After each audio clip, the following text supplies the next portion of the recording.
బాలకృష్ణ గారితో చేసిన 2 సినిమాలు చెన్నకేశవరెడ్డి, లక్ష్మీ నరసింహ, ఈ రెండిట్లో ఏది బెటర్ ఈల్డింగ్ ఇచ్చింది? యాక్చువల్గా అయితే చెన్నకేశవరెడ్డి బ్లాక్ బస్టర్ హిట్ ఇవ్వాలి. మనం కొంచెం 90 డేస్లో రిలీజ్ చేయాలని ఒక టార్గెట్ తోటి 90th డే రిలీజ్ చేసాం. స్టార్ట్ అయిన 90th డేనే రిలీజ్ అయిన సినిమా. అది సంక్రాంతి రిలీజ్ చేసుంటే అందులో చిన్న చిన్న ఫాల్ట్స్ ఉండేది. ఇండస్ట్రీ రికార్డు అప్పుడు ఎక్కడికో ఉండేవాళ్ళం, ఎక్కడో టాప్ ప్లేస్లో ఉండేవాళ్ళం. చిన్న మిస్టేక్ చేసాం. తర్వాత దాని మిస్టేక్ ఏం చేయకుండా లక్ష్మీ నరసింహ ఇప్పుడు ఏంటంటే అంతకుముందు ఆయన సమరసింహారెడ్డి కానీ వీరి సినిమాల తాలూకు రికార్డులు వాటి తాలూకు ఆ ఊపు అనేటిది అద్భుతంగా ఉంది బాలకృష్ణ గారికి.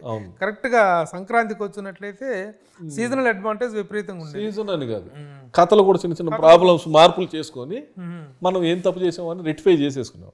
మాకు టైం లేకుండా అయిపోయింది. 23 తారీఖు షూటింగ్ చేసాం. అలా ఒక నిర్మాత అలా టైం బౌండ్ పెట్టుకొని తొందరపడటం అనేటువంటి దాన్ని ఒక అనుభవంగా చెప్పుకోవచ్చు. తొందరపడ్డా స్క్రిప్ట్ వినేటప్పుడు అన్ని కరెక్ట్ చేసేసుకుంటే 90 డేస్లో కన్నా సినిమా బాలకృష్ణ గారు లాంటి తోటి రిలీజ్ చేస్తే అడ్వాంటేజే వేరే ఉంటుంది. మేము స్క్రిప్ట్లోనే కొంచెం చిన్న చిన్న పొరపాట్లు చేసేసాం. ఇక అది రెక్టిఫై చేసుకునే టైం లేకుండా 23 షూటింగ్ చేసి 25 రిలీజ్ చేసాం.